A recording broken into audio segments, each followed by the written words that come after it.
শত্রুকে বন্ধু করার সহজ ১৩টি উপায়। ১.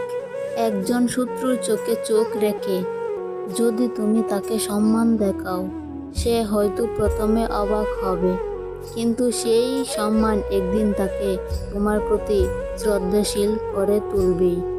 মানুষ ঘৃণা ভুলে যেতে পারে, কিন্তু সম্মানের ছোঁয়া কখনো ভুলতে পারে না।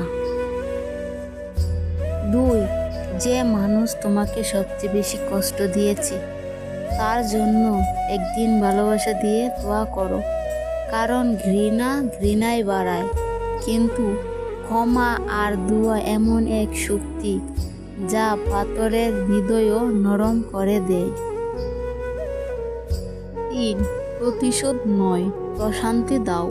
গালি নয়, গলা নিচু করে কথা বলো। দেখবে শত্রুও চমকে উঠবে, কারণ কেউ তোমার এত মানবিকতা আশা করে না। এই অপ্রকাশিত আচরণই তাদের মন বদলে দেয়। ৪.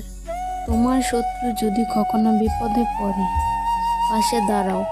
সে হয়তো মুখে কিছু বলবে না, কিন্তু হৃদয়ে চিরদিন তোমার জন্য একটা জায়গা রেখে দেবে। সেই জায়গা আর কেউ নিতে পারবে না। ৫. তুমি যদি চাও, তাহলে ভালোবাসা দিয়ে সবচেয়ে বড় শত্রুকেও জয় করা সম্ভব।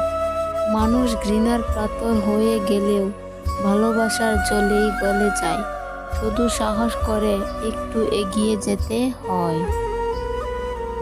জয়, শত্রুকে আঘাত করা সহজ, কিন্তু তাকে ভালোবাসায় জড়িয়ে ধরা কঠিন। আর এই কঠিন কাজটাই যদি তুমি করতে পারো, তাহলে সে আর কখনো তোমার বিপক্ষে দাঁড়াবে না। ৭.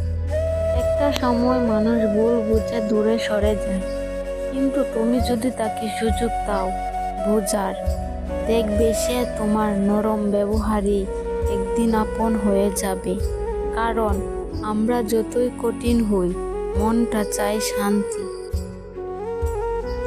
আর তোমার নীরবতা যদি কারো অপমান না করে, বরং সম্মান করে, তাহলে সেই নীরবতা একদিন প্রার্থনার মতো হয়ে ওঠে, যা শুনে শত্রুও নম্র হয়ে যায়।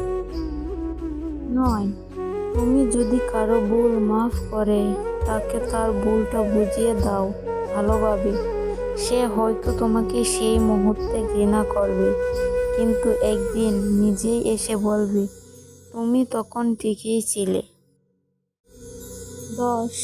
সত্যিকারের শক্তি হলো কারো অপমান সয়ে তাকে সঠিক পথে ফেরানো, কারণ শত্রুকে ঘৃণা নিয়ে নয়, শিক্ষা দিয়ে জয় করা যায়। ১১.